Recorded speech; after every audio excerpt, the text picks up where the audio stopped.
Groans, Grown Folks Nation. It's your love man here, and welcome once again to the GFM Spotlight podcast. This week, DJ KKC chats with Jason Orr, founder of the Funk Jazz Cafe Arts and Music Festival. GrownFolksMusic.com. Jason Orr, founder of Funk Jazz Cafe Arts and Music Festival. Welcome to GrownFolksMusic.com. Thank you so much. Thank you so much. Thank you for your time today. What was it 22 years ago that you felt was missing from the scene that prompted you to create Funk Jazz Cafe Arts and Music Festival? Diversity that reflected our rich cultural histories and legacies. As a people, we can go to New York and get involved in a Puerto Rican Day Parade, or we can go to New Orleans and jump in the second line. We can go to D.C. and enjoy a go-go band, and go to the Caribbean and get involved with Carnival and Juve and so many other things. And I just thought 4 walls and a DJ would be very limited. So, I had the privilege of growing up in teen clubs and, kind of was already acclimated to nightlife activity before I turned 21. And I just knew it would be a downhill future if we continue. And we're pretty much there, because it ain't enough funk jazz cafes out there. I don't get a chance to go to something that's, more than 4 walls and a DJ. Do you? No. That's right. So, I was way ahead of my time in trying to establish something that could be a model that others could follow, and kind of enriching the lives of everybody, and not just in Atlanta and other places. I mean, I've heard people say, yeah, we took, some concepts from Funk Jazz Cafe. I just don't see, that other fifth element of programming that kind of enriches the lives and has taken the higher ground as opposed to the back seat to entertainment and culture. We're pretty much in the worst era ever on the planet Earth of music and cultural arts. Could never be worse. As it has evolved, has it become what you pictured, or has it become something different yet wonderful? It's just that. Good phrasing. It has become something different yet wonderful in terms of Funk Jazz Cafe, right? Yes. That's what you're asking? Yeah, Funk Jazz Cafe is a brand that, we have the Arts and Music Festival. We have the Documentary Film Festival.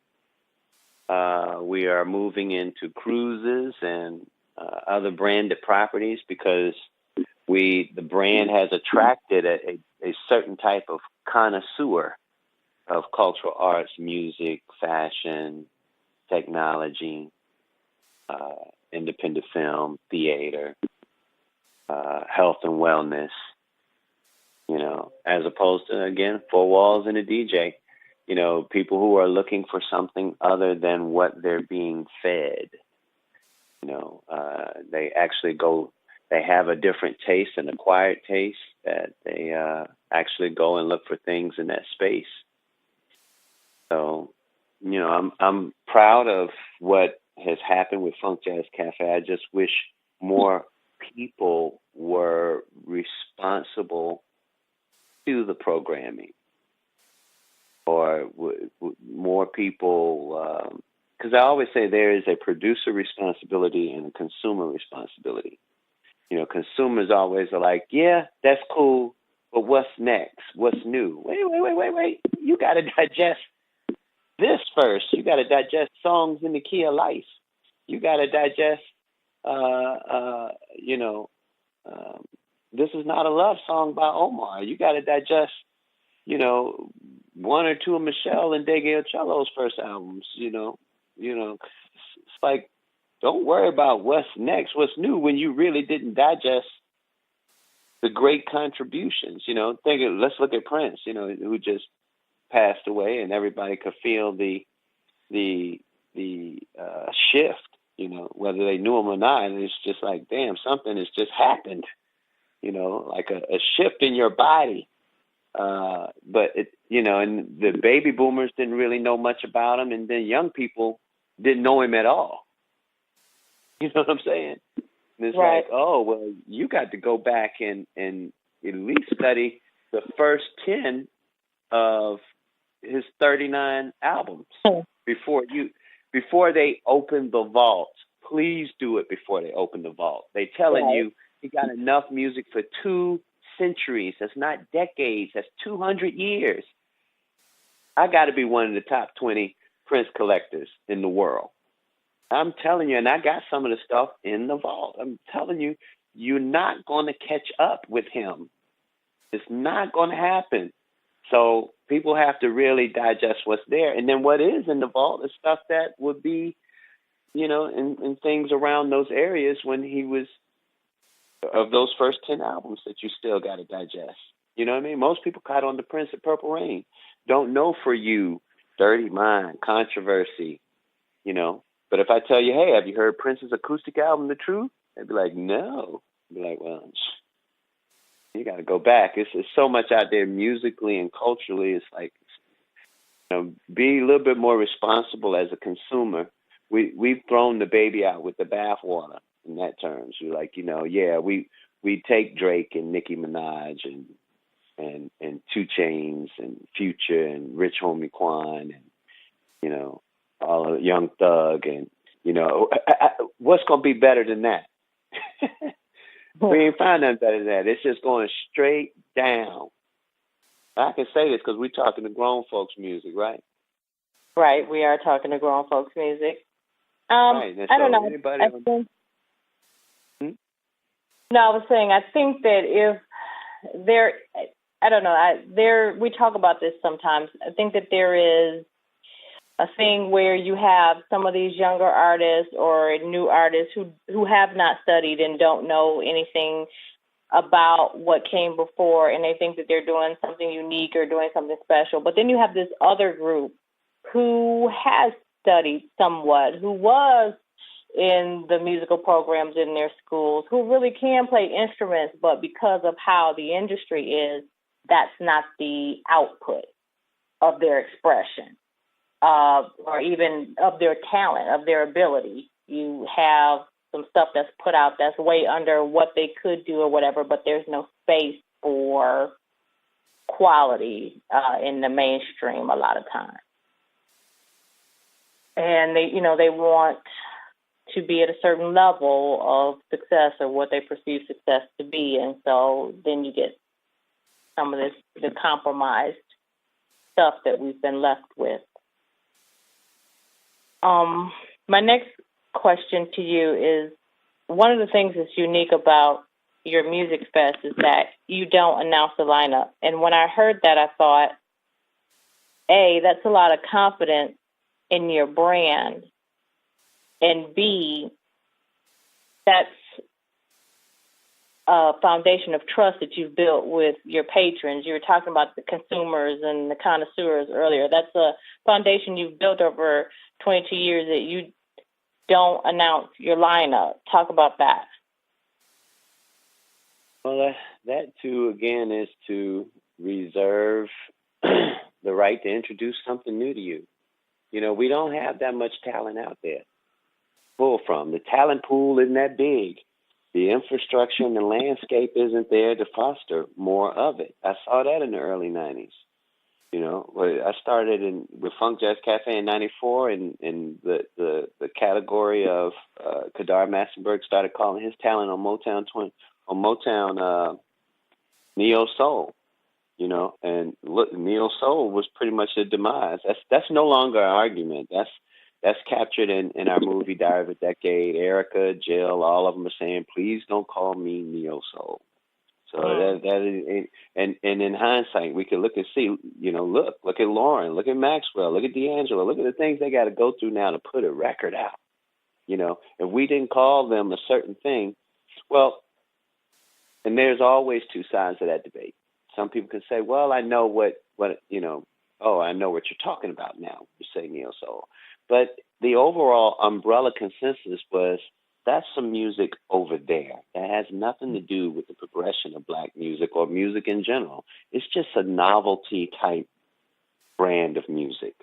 Whereas D'Angelo was the next evolution of Prince and Curtis Mayfield. So was Van Hunt. He was the next evolution of Sly Stone and Prince and Curtis Mayfield. You know what I'm saying? Maxwell as well. Or even Sade. He was the next evolution of Sade in the male aspect.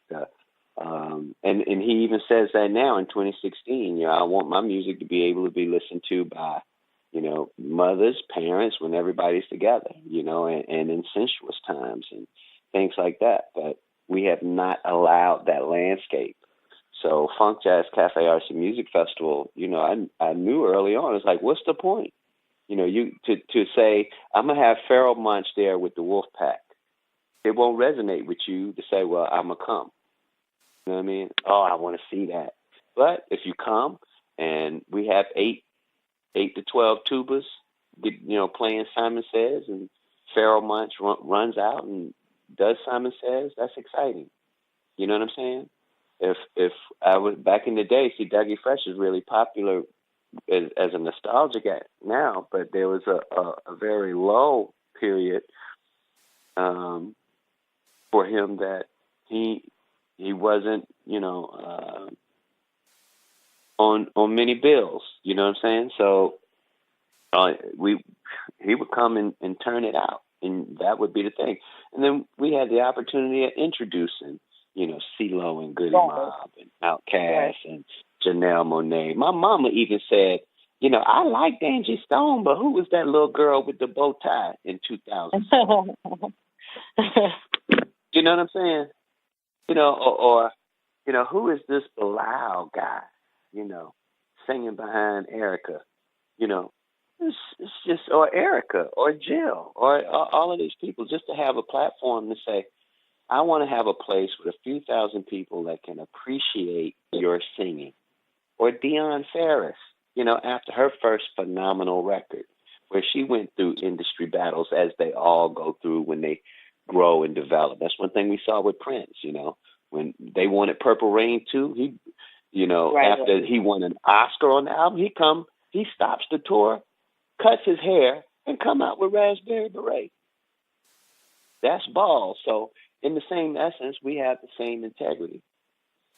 It's like, and I can't tell you how often people say, you should announce the tag. I can't tell you how many times this week my friends say, okay, off the record, man, who's going to be there? And for the life of me, I can't understand, how does that help you? Again, if I tell you the Wolfpack, Horns, and Pharoah Monch, you know what I'm saying? It's like, or anybody. So my answer is Prince, because we're definitely going to do Prince tribute. Prince's energy will be there. I think people they're afraid of the unknown instead of being open to the new experience, what you may experience, as long as you're not harmed in any way, walk in with an open mind. Whose fear is but that? people are Whose afraid. fear is that? And whose fear is that? And you I'm said saying early, the trust. You said the trust of the audience. Right. And, if you're going to trust me for 2 decades, continue to trust me. I ain't let you down yet. Right. Continue to trust me. So that's the thing. Our last ones when we had King and they didn't even have a record out yet. Or Taylor McFerrin or Jeremy Ellis. Or there's so many people over the years. It's like, just trust. There is somebody out here who really is a curator of the arts, and that's me. Whether it's film, whether it's music, whether it's fashion. I mean, look at the track record. That's the thing black folk have a problem with. Why wouldn't, if somebody's missing for a while, you remember Prince would get missing for a minute, and they'd be like, when is he going to come back? Hope he come back good. Be like, it's still Prince. He's not a prize fighter. He's a musician. Right. He ain't losing nothing. So it's the same thing here. It's like, I haven't lost any chops. That the thing is I'm looking at the general public who are making it hard for, these cats to sustain their living as musicians, like D'Angelo. And then when D'Angelo does come out, he got to hit promoters for $150,000, way overpriced. The man ain't had a record prior to the last one in 12, 15 years. So, same thing with Maxwell. And look at the pressure. You've seen the interviews. You with Grown Folks Music. You've seen Maxwell's recent interviews. He's nervous as a big dog. You know what I'm saying? About releasing records, hoping that y'all will accept him, right, as opposed to trusting him. That's Maxwell. Trust him. He know how to write songs. He know what he's doing. He wants to stay in his space as opposed to going to get Dr. Dre or Timbaland or Rich Homie Quan's producer or Lil Yachty's producer, to do some trap music for him. He don't need to do that. He likes to do something that'll last for a while.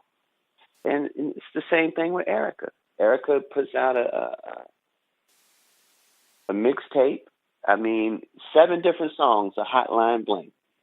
You know what I'm saying? It's the same song, but just flipping them. Right. Or different. just the theme of phone and calling. Right. And it's like, that's enough to get her back on the road and let her see you again. But for others, and Erica's like an icon at this point. You know what I mean? Jill is a triple threat. TV star, movie star, musician. You know what I'm saying? Author, poet.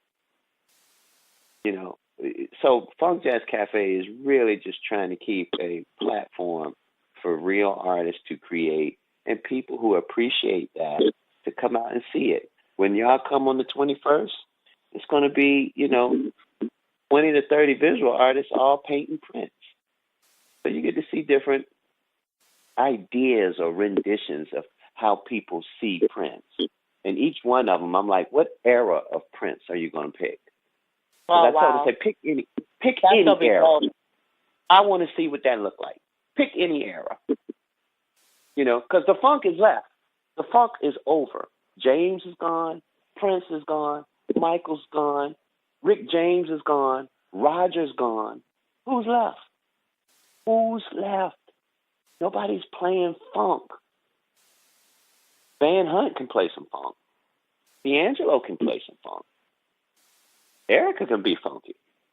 But, the funk as we knew it.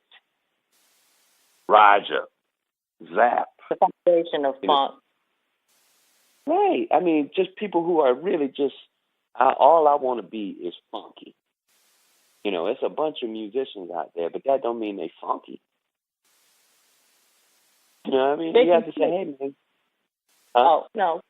No, I was going to say 2 decades is a long time. You were talking about eras and decades and how long you've been doing. It's a long time to do it. And that's in over 2 decades, the dynamic or the energy or the spirit of a city can change over that time. What is it about Atlanta that you feel continues to sustain the Funk Jazz Cafe Festival? Why do you keep it here? We have probably the richest culture scene and music scene and film scene and arts, visual art scene, and even fashion and personal style than any other place on the planet. There are only 3 progressive places in America right now. You can quote me on this, and people can email me and cuss me out if they want to. Brooklyn, Oakland, Atlanta, in no particular order. Now, we know people are leaving Brooklyn and New York and moving where? Here. Atlanta. And here, exactly. And people from other countries are moving to Atlanta, which brings different food, the culinary arts. You know what I'm saying? Different styles, different ideas. So, and with that, it actually allows us to introduce Funk Jazz Cafe Arts and Music Festival and artistic concepts to a new group. See, coming up in the 90s, we would bank on, the sophomore turning into the junior turning into the senior, you know what I mean, the college crowds, And of course, I started when I was 23, but I really identified this as my purpose, as well as the other intellectual properties. Now that our film, Funk Jazz Cafe Diary of a Decade, is an award winner on the festival circuit, and, we're still showing it. As you know, I'm showing it next week, the 19th, just to educate people on it. I mean, who does that? Will there be a movie on other music festivals, in the way that to show how that music festival played a way in introducing new artists and, playing a part in the development of the music business. You know what I'm saying? Or new directions in the music business. Nobody on the planet is having a music festival and don't tell you to line up. If you see Shaky Knees Festival, if you see the word Shaky Knees, and then all you see is a whole bunch of white words. You can't even see nothing. You have to get up close on it because it's just full of talent lineup. One music fest, people will rate that festival on its talent lineup. I don't think our culture, I think Funk Jazz Cafe serves a greater purpose than to be judged by the talent of the particular era. You understand?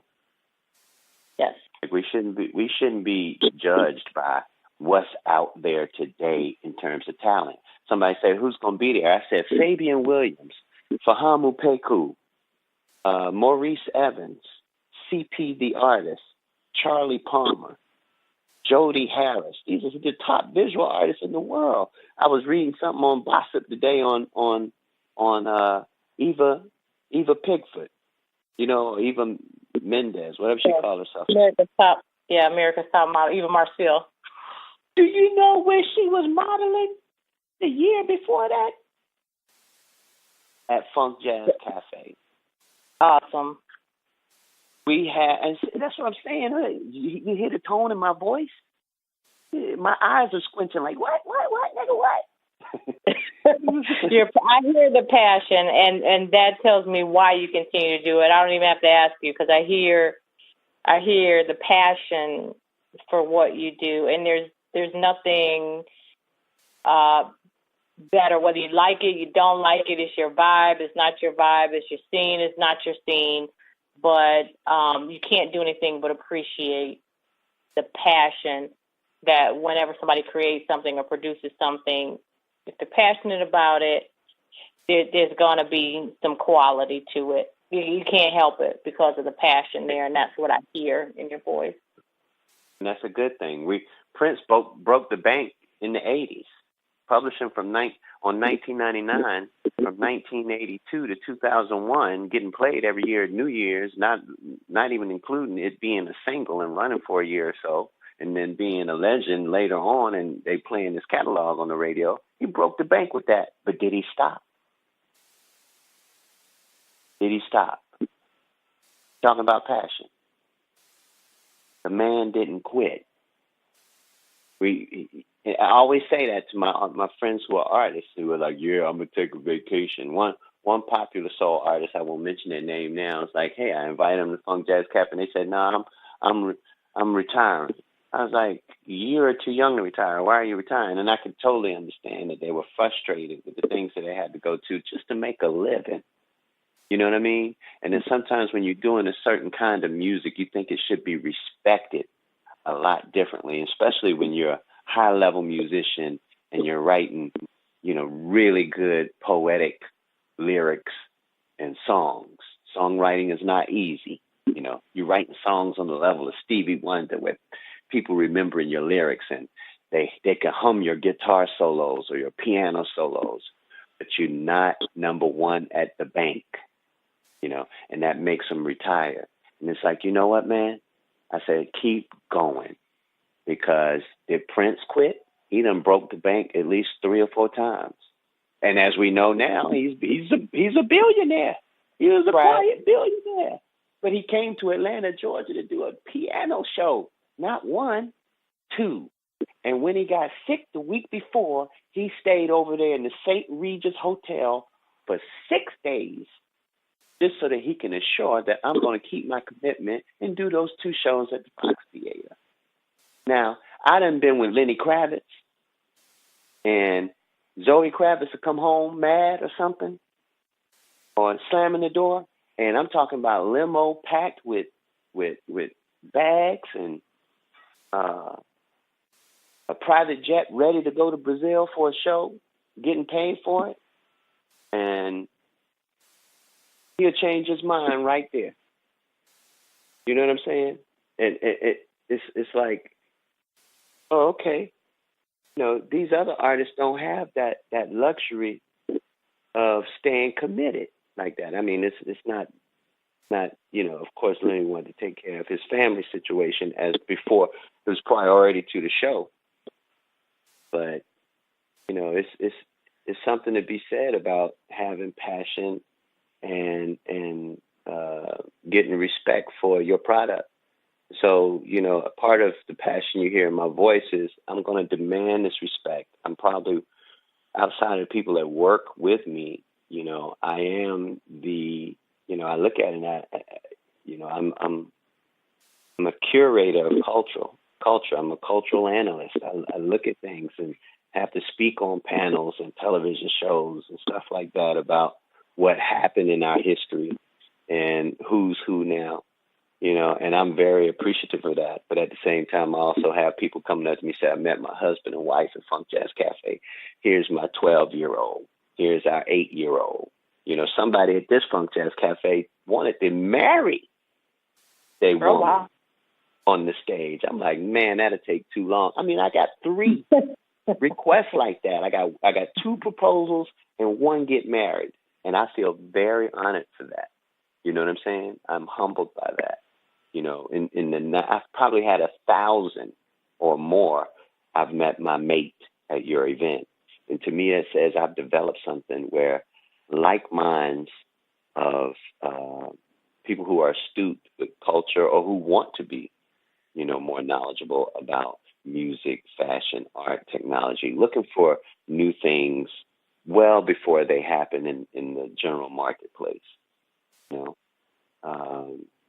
and I get to do that. I get to be the puppet master as opposed to the puppet being told which way to go and what to do. I get to say, this corner should be like this, and we should set this up for people to interact with and exchange ideas with.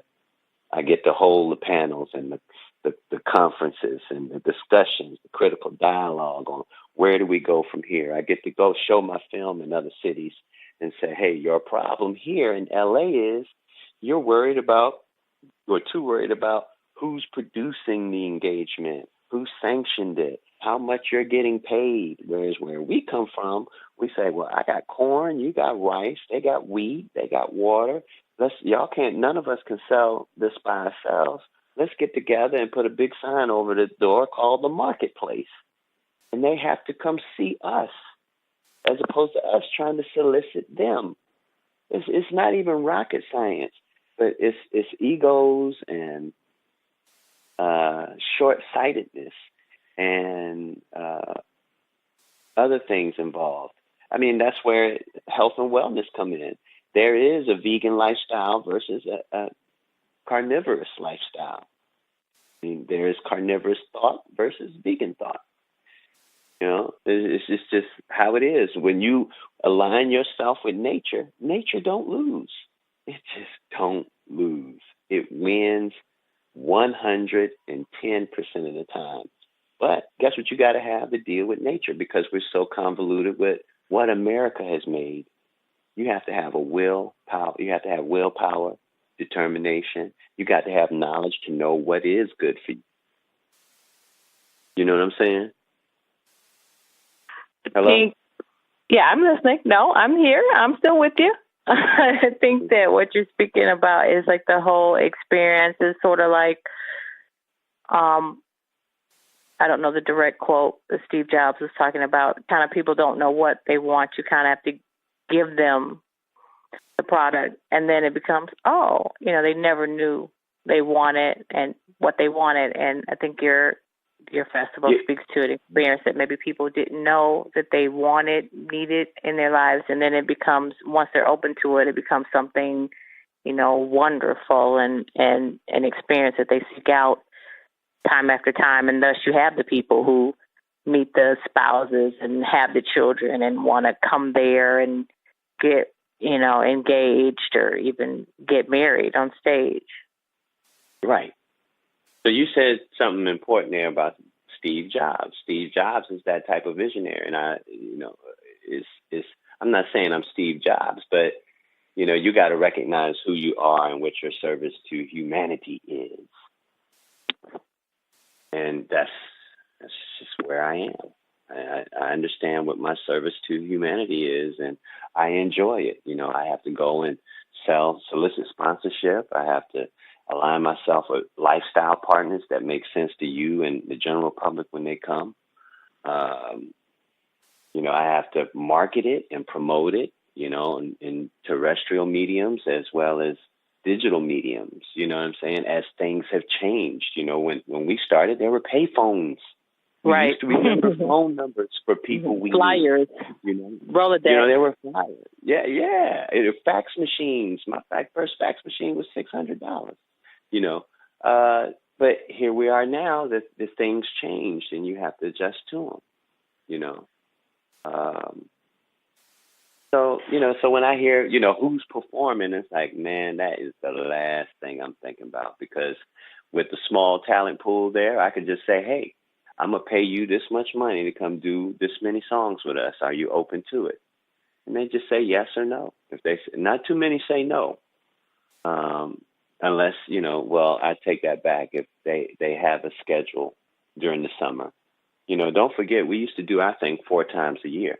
There was a winter festival, spring festival, summer festival, and a fall festival. And even now, I've just broke it down to 1 time a year because I'm also doing films.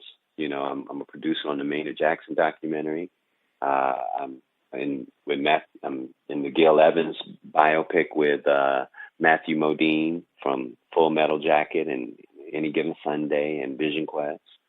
I'm doing another documentary on how jazz funk fusion changed the world with M. Toomey and Al Jarreau and George Duke and Pete Rock and Jazzy Jeff, the people who sampled the jazz funk era, and how fusion changed the world.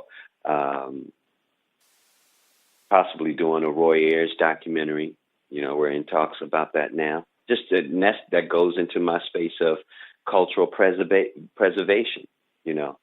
When Roy Ayers is not here, come on. Some people don't think he's here now, but he's touring, Europe and everything.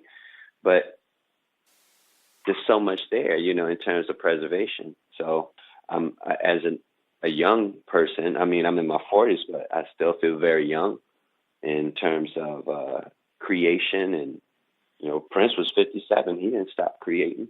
I'll never stop creating. So doing a arts and music festival was the door opener. We've had a lot of talent, but we got to foster a whole bunch of more talent. And that's my interest. Well, I certainly appreciate you taking time out. I know you're a busy man. I thank you for joining us today and just dropping knowledge on us and just sharing your perspective and your passion about what it is that you do and about the festival itself. Go ahead, shout it out. Tell us all things Funk Jazz Cafe. All right. First, we didn't even tell you what was happening. Funk Jazz Cafe Arts and Music Festival is taking place next week, May 21st at the Tabernacle, 9 p.m. Tickets available at funkjazzcafe.com, cafe with a K, not a C. Now, but right before that, something very special is happening. like I mentioned earlier, we'll be showing Funk Jazz Cafe Diary of a Decade, our award-winning documentary film. We're having a panel beforehand, which will be myself, Dr. Maurice Evan Hobson from Georgia State, Rico Wade from Organized Noise production team, speech from Arrested Development, and a professor and artist named a lady named Pearl. So you also want to check us on Instagram at Funk Jazz Cafe. We're on Facebook at Funk Jazz Cafe. We're on Twitter at Funk Jazz Cafe. We're on Periscope at Funk Jazz Cafe. We have a very robust YouTube channel, which would be youtube.com/Funk Jazz Cafe channel. We got over 4,000 videos. If you like Prince, go to our Prince Vault playlist.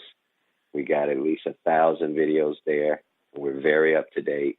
We have a Michael Jackson vault. We got a James Brown vault. We got music documentaries on history.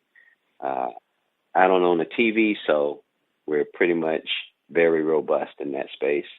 I am also a musician in a duo group with Craig Love called Soul of Earth. You can go to souloferarth.com. Our last album is music with Karen Wheeler from Soul of Soul, India Davenport from Brand New Heavies, Dion Ferris, Omar from England, Wes Felton out of D.C., Lady Alma, who's the queen of in the house music circuit, CC Sunchild. Our documentary film festival, FJK Documentary Film Festival and Music Conference, will be September 3rd at the Loudermilk Center, where they have A3C conference. And that should be it for now. My other movie, Maynard Jackson, it was MaynardMovie.com. You can see what we're doing there. And my other movie, Stepping Into Tomorrow, is SteppingIntoTomorrowMovie.com. That's the one that's dealing with jazz funk fusion, how jazz funk fusion changed the world. And you can see about Funk Jazz Cafe Diary of a Decade on Funk Jazz Cafe. So that's where the umbrella of everything is for us, is on funkjazzcafe.com. Hope to see folks on 19th at Gallery 72 for the film and the panel. GrownFolksMusic.com.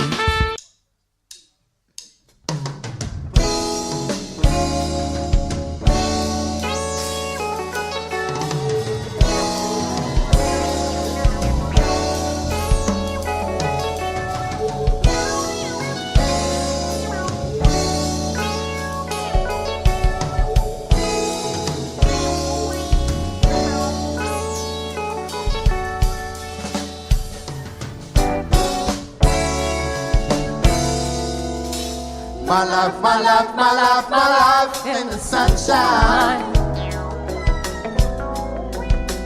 Everybody loves the sunshine. Sunshine. Everybody loves the sunshine. What does everybody love? Sunshine. Folks get down in the sunshine. I can hear you, yeah. Sunshine. Folks get brown in the sunshine.